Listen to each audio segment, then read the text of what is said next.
Hey guys, Liz here. I thought I would hop on our Facebook group really quick and give you guys a demonstration on how to apply gel to prevent bubbles when you're laying down product on the nail. I saw someone post this and I thought it was a really great topic, so I thought I would give you guys an impromptu little tutorial today. Okay, so the first demonstration I'm going to show you is with a potted product. And bubbles actually get created from the way that you take the gel out of the jar. So if I have a jarred product like this, what I want to do is I want to take my brush, I want to scoop across the top of the gel. So instead of doing some kind of weird swirly motion or something like this, picking up product, I want to actually just swoop across the top of the product, pick it up, and then I bounce up and down or I twist a little bit side to side to break off the string. That way I end up with product just on one side of my brush and I don't introduce any bubbles into the product, okay? So this is a really great technique to just remember if you're using any kind of potted product. Remember, instead of swirling or anything in the jar, you want to just scoop across the top, pick it up, and then bounce or twist a little bit to break that string.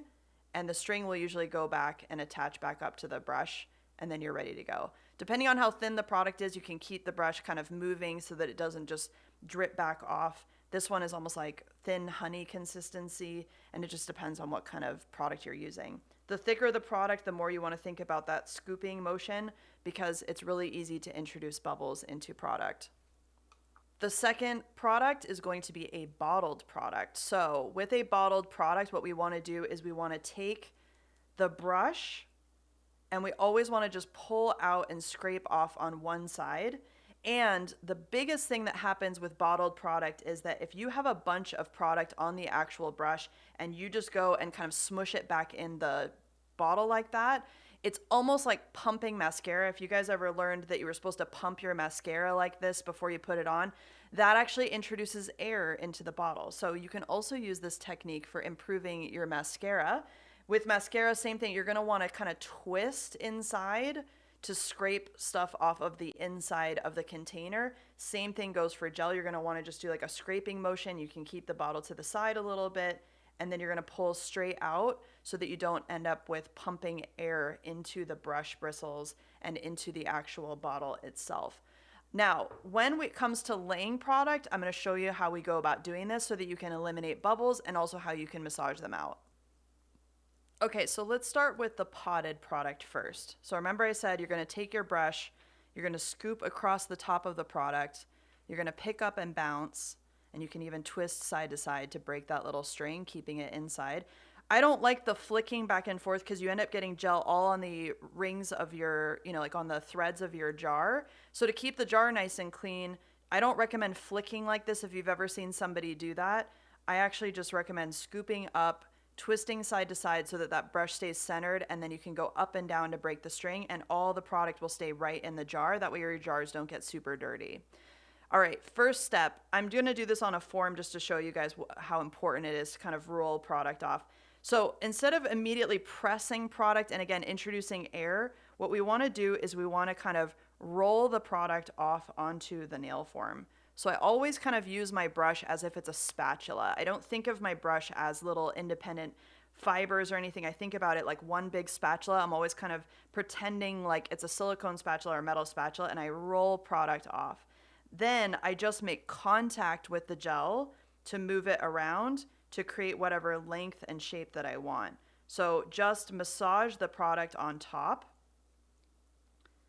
and just making contact with your brush and that gel is going to allow you to move it around without introducing any bubbles, okay? If you do see a bubble, a lot of people will say, pop it with something, pop it with a tool, pop it with your brush. I actually don't like the popping because you end up making divots in the gel and then it's really hard to kind of get the product back where you want it to be. So instead, what I recommend is if you have a bubble, massage a little circular motion right where the bubble is and then work it down off of the product or work it out of the top. Massaging the product like this in a little circular motion just on the top where the bubble is usually going to work those bubbles out of the product, okay? So that's how you're going to do it with a potted product. If I'm going to do a bottled product, especially like an extension where I'm trying to keep the bubbles out of the actual clear part of the length, where they're gonna be super visible. Remember, I'm gonna take the brush, I'm gonna pretend that the brush is a spatula inside of this bottle. I'm gonna scoop product out on one side, and I'm gonna try and keep a dollop. I can turn my bottle to the side a lot just to try and get as much product on that brush as I can, and just scoop on the inside and come straight out, and it'll deposit a bunch of product, okay? Now, even if there's a few bubbles on here, I'm not too concerned about it. I've got a nice dollop of product. And same thing, I'm going to roll this off. So I can even use my brush stem. If there's some on my brush stem that I want to get that product and use it, I'm just going to squeegee everything off. I've got a couple bubbles right here. You can see one right there. What I can do is just massage the gel a little bit, keeping contact with it. And you're going to be able to massage almost all of those bubbles out of the clear gel, okay? So remember, it's not about pressing like this and going up and down. If you're doing this kind of motion repetitively, all you're going to be doing is pumping that gel full of air. And you can see how I just created a whole bunch of bubbles right there. So if we do more of a smushing kind of spatula motion with everything, we're not going to introduce air into the product.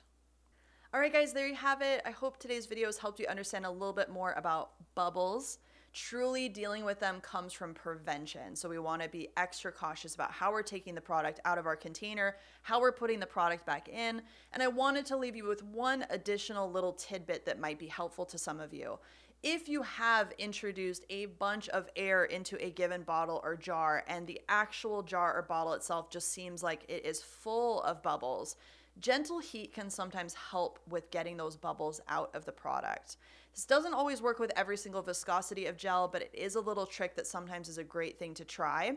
So take a bowl, fill it with nice hot water, enough to actually get that level of water up to about halfway or 3/4 of the way up the bottle or jar. We don't want to dunk the whole container. We don't want to submerge the container, but just enough to actually surround the product inside with that nice hot water. Hot water is my preferred method because it's going to gently and evenly heat the product inside, therefore making the product thinner, which allows the bubbles to rise to the surface and hopefully get them out of your product. It doesn't always work, but it is a great thing to try. So I would leave you with that to see if that is helpful to any of you. And practice always is something that is going to make you more perfect at your application. Hope this video has been helpful to you guys, and I'll see you again soon. Bye.